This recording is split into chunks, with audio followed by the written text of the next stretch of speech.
नमस्कार, आप देख रहे हैं जी न्यूज। आपके साथ मैं हूं चंदन सिंह। भारत ने अपने दुश्मनों के साथ कई जंग लड़ी हैं। हम जानते हैं कि जंग लड़ी जाती है तो सिपाही सरहद पर जाते हैं, हथियारों के साथ दुश्मन का सामना करते हैं और हमारे देश की हिफाजत करते हैं। लेकिन कुछ ऐसे जाबाज भी होते हैं जो सरहद पर नहीं लड़ते बल्कि दुश्मन की सीमा पर जाकर वहां से इंफॉर्मेशन वॉर लड़ते हैं और अपने देश के लोगों की हिफाजत करते हैं। ऐसे ही अनसंग हीरोज जो कि पहचान जिन्हें नहीं मिल पाती, उन्हें पहचान दिलाने के लिए ZEE5 एक खास सीरीज लेकर आया है। सीरीज का नाम है मुखबिर, स्टोरी ऑफ अ स्पाई, और ये 11 नवंबर को इसका प्रीमियर होगा। और हमारे साथ इस फिल्म के डायरेक्टर्स शिवम नायर और जयप्रकाश देसाई हैं, और साथ ही साथ इस फिल्म में दो खास कलाकार भी हैं, आदिल हुसैन साहब और साथ ही प्रकाश राज जी भी हैं। इनसे हम जानेंगे कि इस सीरीज को बनाने का आइडिया क्यों आया और इस फिल्म की स्टोरी लाइन क्या है। सबसे पहले शिवम नायर साहब, आपने स्पेशल ऑप्स और नाम शबाना जैसी सीरीज बनाई है और अब यह सीरीज लेकर आ रहे हैं। आखिर क्यों ख्याल आया कि उन जासूसों को भी, उन अनसंग हीरोज को भी पहचान दिलानी जरूरी है? See, both the film special ops और नाम शबाना, तो हमारे पास बेसिकली प्लॉट ओरिएंटेड स्टोरी था और कैरेक्टर का इनसाइड ट्रैक हमने वर्कआउट नहीं किया था। दिस द स्टोरी जो हमें लगा कि उनके पर्सनल स्टोरी, उनकी जर्नी और इंटरनल ग्राफ हमें बोलने को मौका मिलेगा स्टोरी टेलिंग में। दैट्स द फर्स्ट रीज़न कि प्रीमाइस हमने फिर चूज़ किया कहानी बोलने के लिए। जयप्रकाश जी, अगर बात की जाए इस फिल्म की स्टोरी को लेकर के, जैसा कि नाम से पता चलता है कि मुखबिर, स्टोरी ऑफ अ स्पाई, लेकिन कुछ अगर हमारे दर्शकों के लिए आप इंसाइट दे सकें, क्या इस स्टोरी लाइन है इस फिल्म की? देखिए, हिस्टोरिकल फिक्शन ये एक जॉनर है जो बाहर बहुत किया जाता है। हमारे यहाँ पर ज़्यादा इसको हमने एक्सप्लोर नहीं किया कि एक हिस्टोरिकल घटना है, कोई एक हिस्टोरिकल फैक्ट है, उसके आसपास हम एक फिक्शनल स्टोरी बनाते हैं जी। तो हालांकि कुछ किरदार, कुछ घटनाएं ये सच्ची होती है, ये हिस्ट्री से ली जाती है। कुछ चीज़ें हम, कुछ पात्र हम खुद बनाते हैं, उसे फिक्शनलाइज करते हैं। तो I think this is a marriage of both, this is a marriage of history and fiction जी। और जहाँ तक एक एक्सटर्नल प्लॉट है, जो बैकड्रॉप है वो 1965 के इंडो पाक वॉर का है। तो while the external plot keeps you hooked, वो जिस तरह से चलता है, जिस तरह से अनफोल्ड होता है एक थ्रिलर के जैसे जी, उसके अंदर एक जो ह्यूमन स्टोरी है वो आपको हिला के रख देगी। ठीक है, वो आपकी आंखें नम करेगी जी। This is what we intend to do. Prakash Raj साहब, आप जिस भी भूमिका में जाते हैं पूरी तरह से रम जाते हैं। इस फिल्म में आपकी क्या भूमिका है और किस तरह से आप दर्शकों को लुभाने के लिए, उनका मनोरंजन करने के लिए आ रहे हैं? मेरा कैरेक्टर का नाम है मिस्टर मूर्ति, जो जैसे आदिल साहब बोलते हैं इंटेलिजेंट ट्राइब है। सो अभी वो 1960s का जो हिस्ट्री था वहाँ पे, वो दिस इज अ बैकड्रॉप। कुछ भी कहानी बनाना तो एक प्लॉट होना चाहते हैं, एक स्पेस होना चाहते हैं। सो इसका कैरेक्टर का चैलेंज ये है कि वो वॉर हो चुका है, इंडो साइना वॉर है और we can't afford another war, और इतना जो हमारा टेक्नोलॉजी यहाँ है नहीं है, तो जो पाकिस्तान में जो ऑपोजिट क्या व्यूह बना रहे हैं अगले वॉर के लिए, तो उसको रोकना पड़ेगा। तो इसके लिए हमको इंटेल चाहिए वहाँ से। इसके लिए तो हमको एक मुखबिर चाहिए, और उस वक्त ऐसे ट्रेंड मुखबिर नहीं थे, भी वो मुखबिर जैसा नहीं दिखना चाहिए जी। सो ये आदमी एक कैरेक्टर को चुनता है जो एक कॉमन मैन है, एंड हाउ उसको ट्रेन करके उसका जो रिफ्लेक्सेस जो है, उसका जो इंटेलिजेंस जो है, रॉ इंटेलिजेंस जो है, आउट ऑफ द बॉक्स सोच के उसको चूज करके इसको भरोसा करता है कि इससे मैं काम चलाऊंगा जी। तो उसको कैसे बेचता है। और ये जो मुखबिर वेरी इनोसेंट और वेरी वाइब्रेंट जो लड़का है, ये जो निकलता है इस मिशन पे एंड फाइनली वहाँ जाता है और वहाँ से न्यूज़ भेजता है। बट ये प्रयाण है जो है, ये सफ़र जो है, इसमें उसका अंदर का कॉन्फ्लिक्ट क्या है जी। क्योंकि कहानियों से हीरोज आते हैं, तो अनसंग हीरो जो बोल रहे हैं, जिसके बारे में हम कहीं सुनते नहीं, क्योंकि हीरो को रख के उसके अराउंड एक हीरोइज्म का कहानी बनाना बहुत आसान होता है। बट एक real life situation, extraordinary situation से एक common man, a simple man, एक इनोसेंट मैन जो हीरो बाहर आता है, this is the story of that. And हम तो वेरी टू हुकिंग पॉइंट जैसे बोल रहे हैं, जॉनर जो है स्पाई थ्रिलर है, उसको रखते हुए ये आदमी जो नहीं बनना चाहता था, वो it is not for that, but ये पूरा प्रोसेस में उसका अंदर क्या बदला, वो इंसान ही बदल जाता है. So this is what we are talking about unsung heroes and what they go through. उनका पेन क्या होता है, बिल्कुल. उनका डायलमा क्या होता है, उनमें क्या गुजरता है, उसके बाद वो क्या होते हैं, यू नो, जो जहाँ पे बिल्कुल वो कुछ जो नहीं recognition होते नहीं है. वो उनको बनना पड़ता है, और इतनी तरह एक्टिंग करते रहना आसान नहीं होता. आदिल हुसैन साहब, आप इस फिल्म में कौन सा रोल निभा रहे हैं, आपके कैरेक्टर का नाम क्या है और किस तरह से डिपिक्ट करती है स्टोरी? कैरेक्टर का नाम है जी राम किशोर नेगी, और ये शायद मेरे ख्याल से inspired by the Bhishma Pitamah जो होता हमारे देश के इंडिपेंडेंस के बाद जो इंटेलिजेंस कम्युनिटी के भीष्म पितामह माना जाता है, या उतना ही कह सकता हूँ मैं.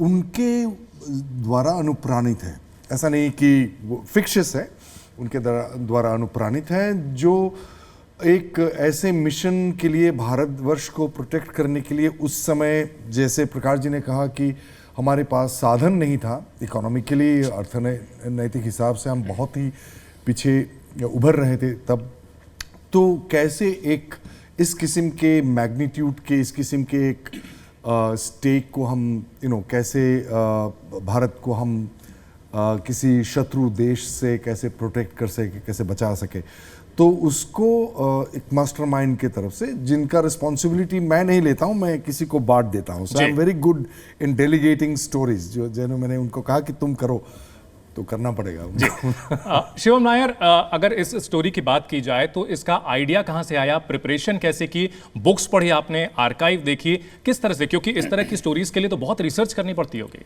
नहीं, बेसिकली एक बुक से ही रिफ़र हुआ है. बुक से बेसिक आइडिया आया था, जहाँ से हिस्टोरिकल फैक्ट लिया गया. फिर उसके बाद सारे जो कैरेक्टर्स है, बाकी फिक्शनल जो स्टोरी टेलिंग है, उसके ऊपर हमने फिर क्रिएट किया पूरा स्टोरी कम्प्लीटली. जी हाँ जी.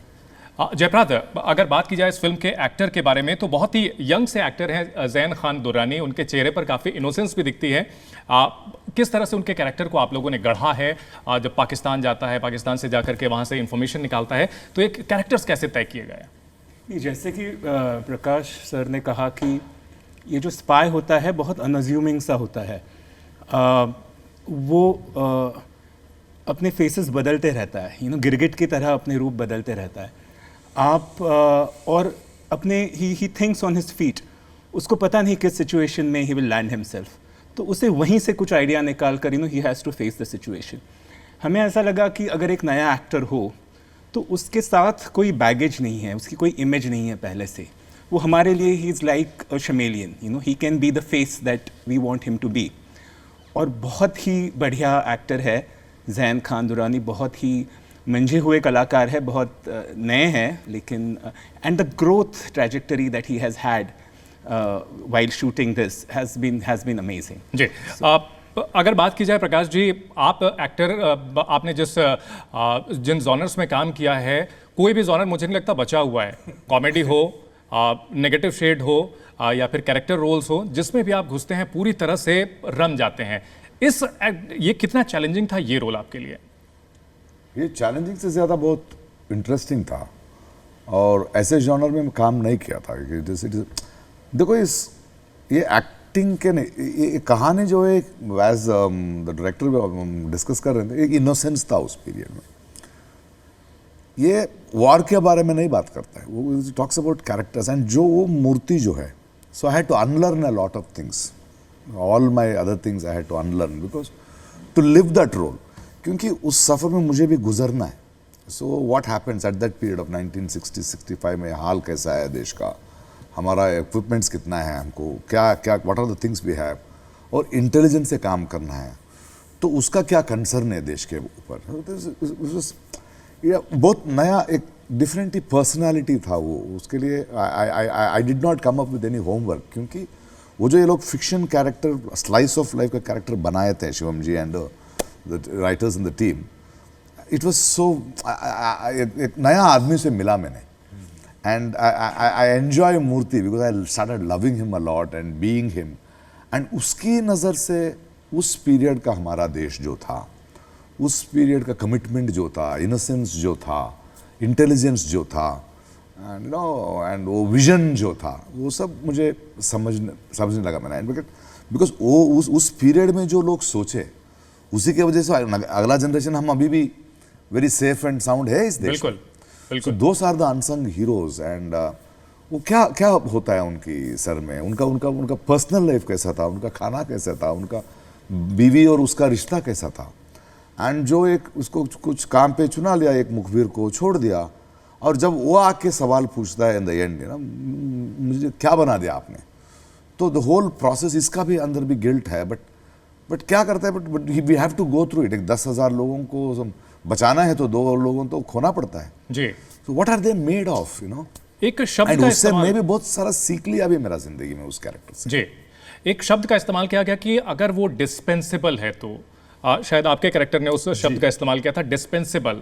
जब हम डिस्पेंसिबल की बात करते हैं तो एक चीज़ ये मानते हैं कि भाई अगर वो ना भी रहे, ख़त्म भी हो जाए तो बहुत ज़्यादा फर्क नहीं पड़ेगा। तो क्या जो वो स्पाइज होते हैं उनको लेकर के जो एस्टैब्लिशमेंट में ये रूथलेसनेस होती है, रूटीन प्रोसेस होती है, वो जो स्पाइज होते हैं, क्या थॉट प्रोसेस होता है इसके बारे मेरे ख्याल से ये पार्ट ऑफ द जॉब है।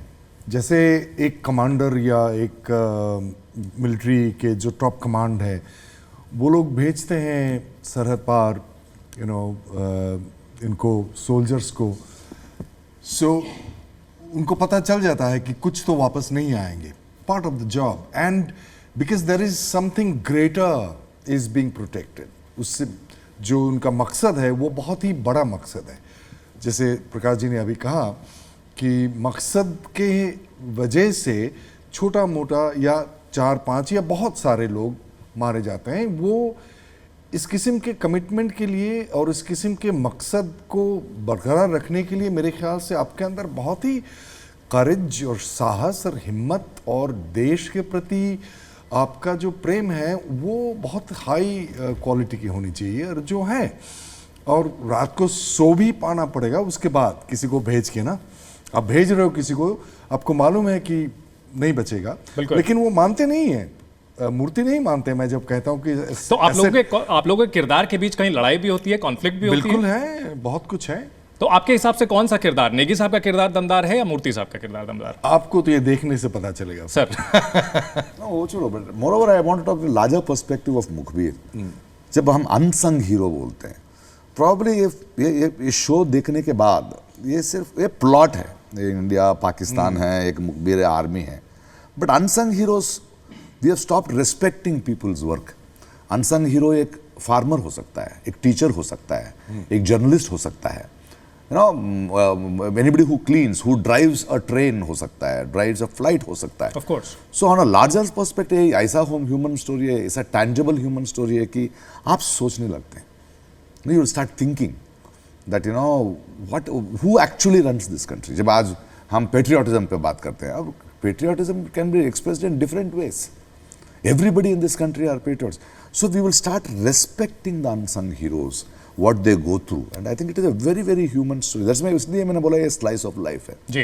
ये सिर्फ कुछ historical facts नहीं है, but एक historical facts के बीच में एक fictional characters जो है, जो कहानी का leap और something else it is, which I think, and इसमें जो काम किए हैं लोग, इसमें दो सोच जो इसके अंदर चला है, I think people will see a life opening up in front of them, and it will be, and ये translate होगा उनके मन में भी। जी।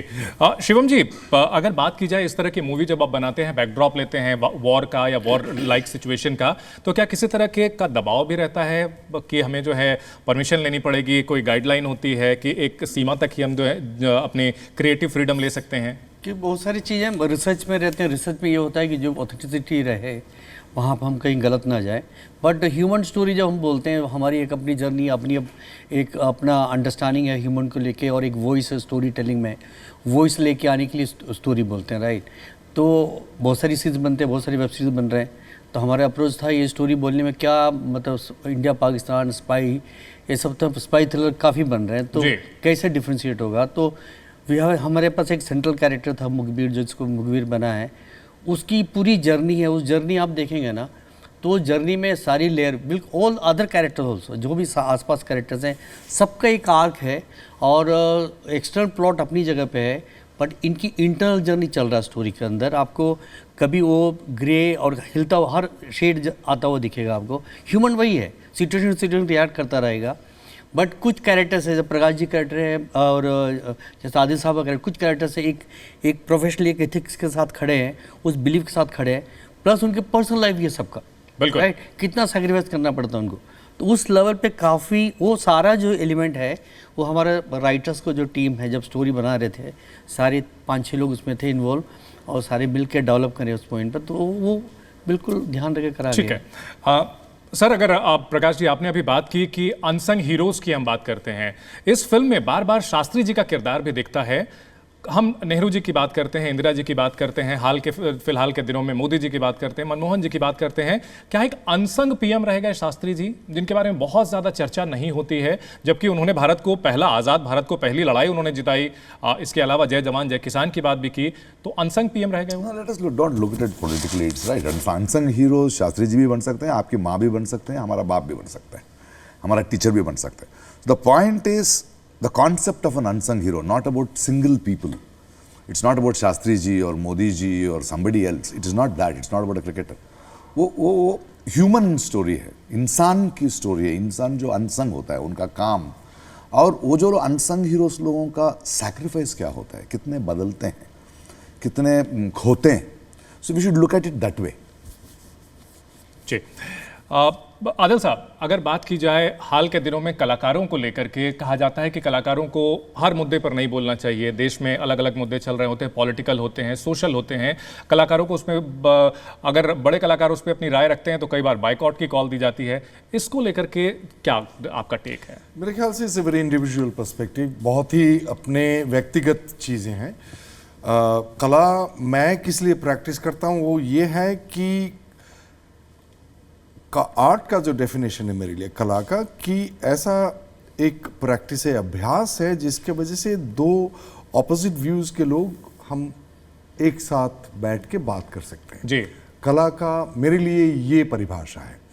कोई अगर दूसरा, ये अपने अपने ऊपर है, लेकिन मैंने जो समझा है कि मुझे अगर कुछ कहना है, इंडिविजुअल है बहुत ही, अगर मुझे कुछ कहना है तो मैं कला के जरिए कहूँगा। जी। मेरा वो प्लेटफॉर्म है जी। ना कि नहीं तो मैं एक्टिविस्ट होता, या मैं पॉलिटिशियन होता, या मैं फिर कुछ और होता। जी। कलाकार का जो डेफिनेशन, जो क्या कहते हैं उसको, परिभाषा है, वो मेरे लिए ये है कि मेरे एक्सप्रेशन जहाँ मैं सबसे ज़्यादा महसूस करता हूँ, सबसे ज़्यादा मैं क्रिएटिव बेस्ट में हूँ, उसके ज़रिए अगर मुझे कहना है, और उसका प्राइम मकसद है कि मैं 4-5 दृष्टिभंगी को एक साथ कैसे ला सकता हूँ, एक वार्तालाप हो सकता है, वो मेरा जी मानना है। ठीक है प्रकाश सर, आई एम श्योर कि आपका वर्जन इसमें डिफरेंट होगा, क्योंकि सोशल मीडिया हो या फिर किसी भी प्लेटफॉर्म पर आप बहुत आउटस्पोकन होकर अपनी बात बेबाकी से रखने के लिए जाने जाते हैं। अभी हाल के दिनों में अगर बात की जाए तो बड़े कलाकार जो हैं उनकी फिल्मों को लेकर बाइकआउट की कॉल दी गई। सवाल ये उठा कि कलाकारों को भी अपने काम पर फोकस करना चाहिए, हर मुद्दे पर नहीं बोलना चाहिए। Your take sir. बॉयकॉट यानी डराना। We can have difference of opinion, so dialogue होना चाहिए, बातचीत होना चाहिए। ये डराना ठीक नहीं। वॉट एवर इट इज, मारूंगा तू, ऐसे नहीं बोलेंगे ना, तू चुप, तुझे कुछ भी पता नहीं, ऐसे नहीं बोलेंगे। जब जवाब पूछते हैं सवाल देना चाहिए, सवाल ढूंढना चाहिए हम सब। एंड कलाकार जो वो बोल रहे हैं, बट आई फील कलाकार का रिस्पॉन्सिबिलिटी होता है, बिकॉज वो रिप्रेजेंट्स सो मेनी पीपल, उसका आवाज़ है। ही हैज़ टू डॉक्यूमेंट उस टाइम में who is a man who has reacted to it. अगर एक कलाकार कवर्ड होता है तो सोसाइटी कवर्ड होता है। He has got the power, he has got the reach, he has got the intelligence, he is suppose to assess things. पूछना पड़ता है जब भी सब जो कुछ ठीक नहीं हो रहा है तो बोलना पड़ता है। And he has to be known for what he is, he can't be politically right. जी, है ना। अभी मैं हूँ, और I am not here to please everybody, मैं जो हूँ। लेकिन अगर कलाकार जो है अपने क्रिएटिव फ्रीडम की बात करता है और सारी चीजें होती हैं तो बोल रहा हूँ, फाइनेंशियल लॉस का खतरा होता है। फाइनेंशियल लॉस का खतरा होता है कि बाइकआउट की कॉल दी गई तो कहीं ना कहीं जो है लोग बाइकआउट करते हैं। फिर भी करना है, it's okay. How will you balance? I balance, I am rich enough to lose. Not everyone sir. हाँ जी, नो दैट इज रिचनेस है ना, नॉट एवरी। रिचनेस क्या है? पॉकेट के अंदर बैंक में रखने वाला भिखारी है, who is ready to spend, who is ready to face, well said, for an integrity चाहिए ना एक आदमी के अंदर। See, मैं किसी के ऊपर का द्वेष से नहीं बात कर रहा हूँ, देश के ऊपर मेरा प्रेम ज्यादा है, उसीलिए बात कर रहा हूँ। उस एंगल से देखिए ना। So this is what we want. See एक है मेरा और आपका, अगर हम दोनों बात कर रहे हैं और डिफरेंस ऑफ ओपिनियन है, रहने दो, बट हम दोनों को ये समझ में आना है, हम जो बोट पे जा रहे हैं इस देश, वो सिंक हो रहा है, उसके बारे में हम बात करना है। जी we should be worried about the nation first, वो बोल रहा हूँ। And I think it is a responsibility of an artist to be the conscious of the society. He cannot just be only his opinion is not there. He has to bring in dialogue. He has to stand for his conscience. Yeah. जी जयप्रकाश, इतने दिग्गज कलाकारों के साथ आपको काम करना पड़ा। निश्चित तौर पर इंस्टीट्यूशंस है, दोनों कलाकार, प्रकाश जी की बात करें या आदिल सर की बात करें, इंस्टीट्यूशंस है। कितना मुश्किल था आप लोगों के लिए, टीम के लिए हैंडल करना इतने सीनियर कलाकारों को और युवाओं को भी साथ साथ? नहीं, हैंडल करना तो बिल्कुल मुश्किल नहीं था, क्योंकि मैंने ये देखा है जितना बड़ा कलाकार होता है उतना ही वो कुछ नया सीखने के लिए उत्सुक होता है। और हम तो खैर सीखते ही हैं, पर जितना आदमी बड़ा होते जाता है उसके अंदर का जो बच्चा होता है वो और उसको फ्यूल करना चाहता है। मैं ये पहले भी बात कर चुका हूँ कि ये जो प्रोसेस था ना, कि 1965 की हम एक कहानी बता रहे हैं और एक ऑफिसर ने एक लड़के को चुना, उसको एजेंट बनाया, उसको ट्रेन किया, उसके साथ एक रिश्ता बना उसका, और बाद में जब ये बात निकली कि क्या ये एसेट डिस्पोजेबल है, तो एक तरह से ठीक है, क्योंकि the nation is at stake, सैकड़ों लोगों की ज़िंदगी का सवाल है। लेकिन एक जो रिश्ता बना है शायद उन दोनों में, बाप और बेटे का, उसका क्या होगा? क्या ये बाप अपने बेटे को खोने के लिए तैयार होगा? So this is the inner conflict. ये जो ह्यूमन स्टोरी है ना, this is what we are talking about. और ये इंसान वही है, ये 65 में भी उसको वो अकेले में रोता था इंसान, आज भी वो इंसान अकेले में रोता है। So the human story is evergreen, that doesn't go away. मेरे ख्याल से दिस सीरीज़, ये जो कहानी था, उसको बनाते वक्त this was the humanity that we were all trying to reclaim. जी, अपने अंदर का जो इनोसेंस है वो हम वापस उसको हासिल करने की कोशिश कर रहे थे। और जितने कलाकार बड़े थे हमारे आसपास, उतना वो प्रोसेस ज़्यादा आसान हुआ। बिल्कुल। बड़े कलाकारों की यही पहचान होती है। शिवम, अगर बात की जाए आपकी पिछली सीरीज़ की, तो कहीं ना कहीं एक जॉनर आपने पकड़ रखा है जिसके हिसाब से स्पाई वाली जो सीरीज़ करते हैं, तो रिपीटेशन से बचना, बिल्कुल कुछ इनोवेटिव ला करके दर्शकों के सामने रखना, ये कितनी बड़ी चुनौती होती है? बिल्कुल डिफरेंट है ये सीरीज़। स्पेशल ऑप्स तो हमने दोनों फर्स्ट और 1.5 किया, ये कंप्लीट डिफरेंट प्रोग्राम है, बिकॉज इसकी नरेटिव, इसकी जो रिदम और इसका डिज़ाइनिंग, इसकी परफॉर्मेंस और इसका जो कैरेक्टराइजेशन, वो सारा approach completely different than special ops. Special ops का एक प्लॉट ओरिएंटेड था, एक एक्शन ओरिएंटेड पेसी थ्रिलर सीरीज़ था। ये मोरसली ह्यूमन लेवल पे इसका अपना एक रिदम है, वो अपनी एक वर्ड है, वर्ड अपने वर्ड की तरफ अट्रैक्ट करेगा लोगों को। और हर इंडिविजुअल कैरेक्टर का अपना एक आर्क है, मैं पहले भी बोल चुका हूँ। हर की जर्नी है, हर की स्टोरी का नैरेटिव है मेन स्टोरी के साथ। तो I think it's different experience. और ट्रांसपोर्ट करते हैं उस इरा में, विजुअली ट्रांसपोर्ट करते हैं, और जो लैंग्वेज यूज़ किया गया उस तरह से ट्रांसपोर्ट करते हैं। आपको आज के ऑडियंस को वहाँ पहुँचाते हैं हम, और एक स्टोरी वहाँ वो फील देता है आपको नैरेटिव। ठीक है। नेगी साहब का जब किरदार आपने निभाया, तो क्या असल में जो अधिकारी होते हैं उनसे भी कोई बातचीत की गई कि कुछ रिसर्च? वैसे तो आप लोग कैरेक्टर्स में जो है, हर कैरेक्टर आपका पिछले से बिल्कुल अलग होता है, इस कैरेक्टर के लिए खास तौर पे क्या कुछ प्रिपरेशन की गई? एक सुविधा है मेरे पास, क्योंकि मैं काफ़ी लोगों को जानता हूँ उस कम्युनिटी से, और बहुत दिनों से जानता हूँ, तो बातचीत होती रहती है, कहानियाँ सुनता रहता हूँ बहुत सालों से। और मैंने मेरा इंटरेस्ट भी है, और बहुत पढ़ाई बचपन से किए हैं जासूसी स्टोरीज़ को लेकर के, और spy thriller is one of my most favourite genre. और जो स्पाई थ्रिलर्स ट्रूथ पर, सत्य घटना के ऊपर आधारित होते हैं, वो ज़्यादा पसंद आता है। सेकेंड वर्ल्ड वॉर से लेके काफ़ी सारे हमने देखे हैं, और इनके जो मतलब इंस्पायर्ड कैरेक्टर हैं, इतना ही कह सकते हैं हम। तो उनके बारे में बहुत ही कम जानकारी है, लेकिन फिर भी मुझे कुछ मिला था। तो पढ़ाई और अपना जो पर्सनल अनुभव है मेरे दोस्तों के साथ, सीनियर्स के साथ जो इस कम्युनिटी में थे, तो वो बहुत मदद किया मुझे। जी सर, अगर आपकी बात की जाए तो वांटेड फिल्म का विलेन हो, ठीक है, जो शॉक लगाता था, या फिर बच्चा सिंह हो दबंग 2 का, या फिर कोई ऐसा कैरेक्टर जो कि सर पर पगड़ी बांध करके खेत में नजर आता था, हर कैरेक्टर आपका इतना अलग होता था, इतना वर्सटाइल होता था। तो इस मूर्ति में क्या हमें उन कलाकारों की झलक देखने को मिलेगी या बिल्कुल ही डिफरेंट रोल देखने को मिलेगा मूर्ति साहब में? मैं बहुत प्रिपेयर नहीं करता हूँ, मैं इंस्टिंक्ट पे रहता हूँ। मेरा homework when I am not shooting, जो पढ़ता हूँ, जो दुनिया देखता हूँ, लोगों से समझता हूँ, सोचते रहता हूँ, उसी में होता है होमवर्क। बट जब कैरेक्टर इसमें मैं एम्प्टी आता हूँ इस फिल्म में, एंड था स्क्रिप्ट में इन बिटवीन लाइन्स जो समझ में आया मैंने, और डायरेक्टर ने समझाया, और कहानी में था, उसका जॉनर समझ लिया, तो बहुत पसंद हो गया, उसके साथ निकला। बस प्रिपरेशन कैसे प्रिपरेशन नहीं होता है मेरा, मैं बोलूँगा तो सभी people don't understand that. Sometimes shot का 2 सेकंड पहले मुझे आता है ये करना है, so I go with the flow, I just be that, and आता है बस। वो कैसे आता है मुझे पता नहीं, बट इससे पहले मैं जो बोल रहा ना, मैं when I am not working, when I am not shooting for a role, when I am not listening to script, मेरा जिंदगी में मेरा होमवर्क चलता रहता है जी।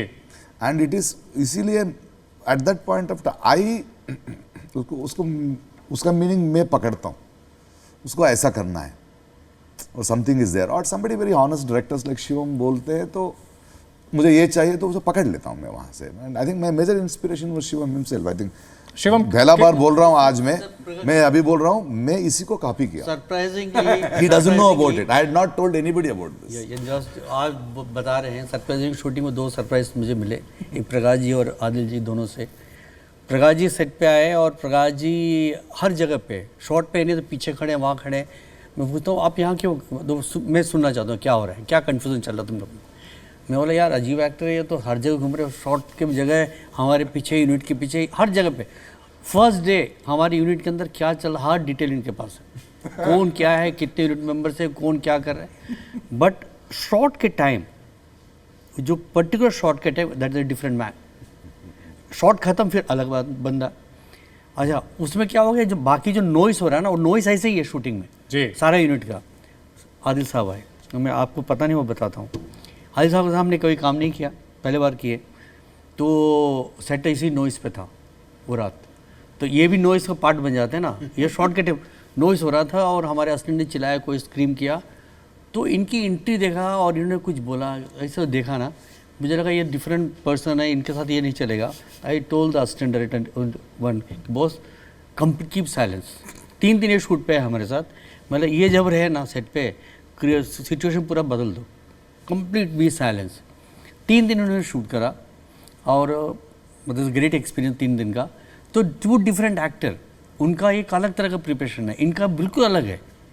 वो अलग प्रोसेस में, जहाँ हमने पेपर में जो सीन लिखा है वो कहीं और लेके जा रहे हैं आदिल भाई, ये कहीं और लेके, 2 डिफरेंट एक्सपीरियंस फॉर मी। तो इट्स इनका अलग अप्रोच, उनका अलग अप्रोच। मतलब आप लोगों को क्या क्या झेलना पड़ता है। नहीं बट मैं आई एंजॉयड। तो मैं आदिल सर की एक बात कहूँगा, हम जब लुक टेस्ट कर रहे थे और हमने अलग अलग कपड़े डाल रहे, 10-12 बार उनको कपड़े बदले उनके, और फिर एक कुछ मिला हमें, हाँ ये जा रहा है अभी अभी ये कैरेक्टर मिल रहा है, तो he was curious like a child, एक छोटे बच्चे की तरह, ये बटन खुला रखो, अच्छा ये बंद करो, अच्छा अब देखो तो मुझे इस बात, जो आपने पहले भी सवाल पूछा कि ये जो एक चाइल्ड लाइक इनोसेंस होता है ना आपके अंदर, कि हम उस बच्चे का गला घोट देते जैसे जैसे हम बड़े हो जाते, तो मैंने ये इनसे सीखा है कि जितना आदमी बड़ा हो जाए वो उस अपने अंदर के बच्चे को ज़िंदा रखता है, उसे फ्यूल करते रहता है, और उसी से वो ऊर्जा शायद उनको मिलती है, also because of the kind of work that they do, they work with young people, theatre करते हैं, so I think all that translates, तो वो एक्सपीरियंस इंट्यूशन बन जाता है। अच्छा, हमें पता नहीं होता कि इतनी सारी चीजें चलती हैं, हम 2-2.5 घंटे 3 घंटे सीरीज स्क्रीन पर देखते हैं और हमें मालूम नहीं होता कि इसके लिए पीछे कितनी प्रिपरेशन की गई है, कितने सारे इमोशंस जुड़े हुए हैं, कितने सारे इंसिडेंट्स हुए हैं। सर, कुछ इंटरेस्टिंग इंसिडेंट शूट के दौरान? I'm growing old. Please. अभी तो जस्ट बताया मैंने कि वो 3 दिन वो तो आपके हुए सर, बाकियों के भी होंगे, आपको लेकर होंगे। बहुत एक्टर लुकिंग फॉर समथिंग। मुझे समझ में आया कि प्रकाश जी स्टिल चाइल्ड, उनमें भी चाइल्ड जिंदा है, उनका भी चाइल्ड एक्टिव है, उन लोग कहीं और जर्नी पे जो वो खुद एक्सप्लोर कर रहे हैं वो लोग। तो हमें इसलिए इस प्रोजेक्ट में मजा आया कि लॉट्स ऑफ अदर, उसका इन्फ्लुएंस हमारे पर भी पड़ा। न्यू एक्टर के साथ हम काम करें, उनको भी मोटिवेट किया गया। तो लॉट्स ऑफ एक्टर जो परफॉर्म कर रहे हैं सारे उस रिदम पे आए। तो सडनली सारे लोग सब टेक्स्ट ढूंढ रहे हैं स्टोरी कैरेक्टर के, एवरीबॉडी लुकिंग फॉर सब टेक्स्ट। तो पोजर सब ये टेक्स्ट। शिवम सर के बारे में भी कहूँगा कि I am being the most junior amongst all, मैं ये आई टेक दिस कंसेशन कि he is on everybody after reaching a phase in their lives, एक री इन्वेंशन शुरू हो जाता है। फिर आप अपने आप को सवाल करते हो और फिर वो जो वापस एक ओरिजिन ढूंढते हो ना, आप वापस जीरो, नया जीरो ढूंढते हो, उससे कुछ और मिल जाता है। और ये मेरे ख्याल से हर कलाकार के लिए सबसे ज़रूरी बात है जी। इंफॉर्मेशन इंट्यूशन बन जाता है। आपको लगता है ये इंट्यूशन से आ रहा है, लेकिन ये सब अनुभव का निचोड़ जाके कहीं ठीक है। एक सवाल में सबसे ये क्लोजिंग कमेंट होगा, मुखबिर स्टोरी ऑफ अ स्पाई क्यों देखें हमारे दर्शक, संक्षेप में बताएं, पॉइंटर्स में। ये स्टोरी ऑफ स्पाई एक स्पाई बनने की कहानी है। It's not a spy, spy बना नहीं है। एक ह्यूमन, एक कॉमन मैन कैसे स्पाई बनता है, उसकी जर्नी है स्टोरी। जी sir. To know who are the unsung heroes, to give credit to those unsung heroes. वो एक मुखबिर बन सकता है, एक फार्मर बन सकता है, आपकी माँ बन सकते हैं, आपके दोस्त बन सकते हैं, आपकी बहन बन सकती है। I think it will excite people to look at that way.